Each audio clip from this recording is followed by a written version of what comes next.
Hello everyone, मैं आम्बु खुरमजरी ngasi ki video se di food combo oina tawjare ado food combo se aina semjare ise kangshoi ma ironba ma bora ma si gai se tawjarake bako aduga kangshoi sina koi gi kobi ne khamen asin bane hawai trak ne alu anau bane tawga kangshoi ma phajana thongjarage aduga ironba sina kanglayen ga alu ga irol ka doine bako ado mayam kangshoi se ana thongjarage ising je sar kanda ngari ne morok asuba adagi hawai trak alu sigai se hapjaraga ngaktang sogal halakanda sing asoiba hapirani tilau asoiba khara hapirani dukan duda khoigi pura saurakan duda khoigi kobi se khoigi man khutna thatlaga suru suru noiraga oina thongi ne bako semba kanda thangna lenba na tabako khoigi kobi mana se lokthoga khutna matat matat thatledana thatlakanda khoigi suru suru nairaga oina hapiba sigi mahausi su makhalamani ko me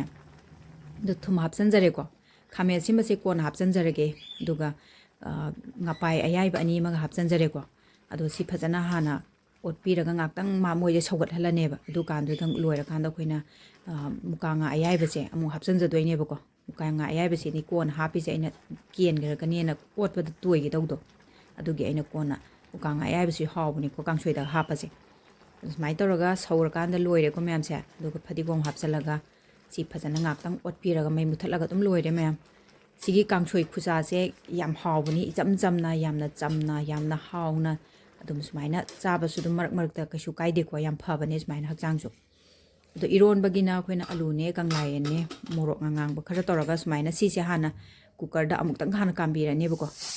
aduga ingdala ni aduga haidok piraga ingdara kanda morok edu khantoga thumne si hana phajana met pirane bako adu mamangda ina kanglayen met pagi video ma ina thagat khibane bako shorts ta adu daida chaba phangdaba mapanda leiba sum phangdaba du nungai te dana uyeng ba kanda ko ha chaning ba pok bane ba thawai jam chak bane ba ado comment pibir e bako tin dare na nungai jade bako wakhan jida ju chaba phangdaba phangdaba gini ko haijar aise na wakhan da sum nungai jade bako ado khangde kari haidoino nungai tabu ju po e du comment pibirak pagi su dum haraw ju dum po e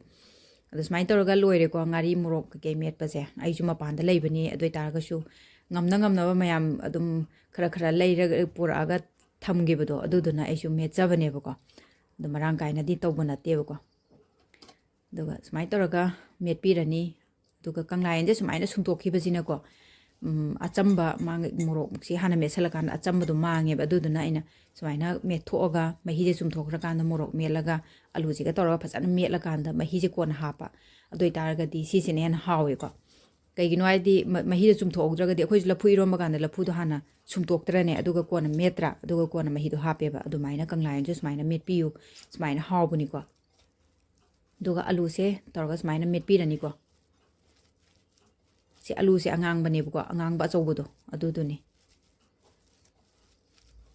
duga saina phajana met pa loira kan da koina mahi je hapsan birane ba mahi se manghan ba yade ba ko kanglayen di pamui ba kanglayen si yamna hakjang yam kana ba pi hai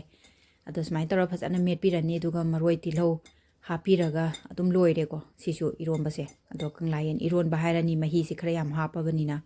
simana aduga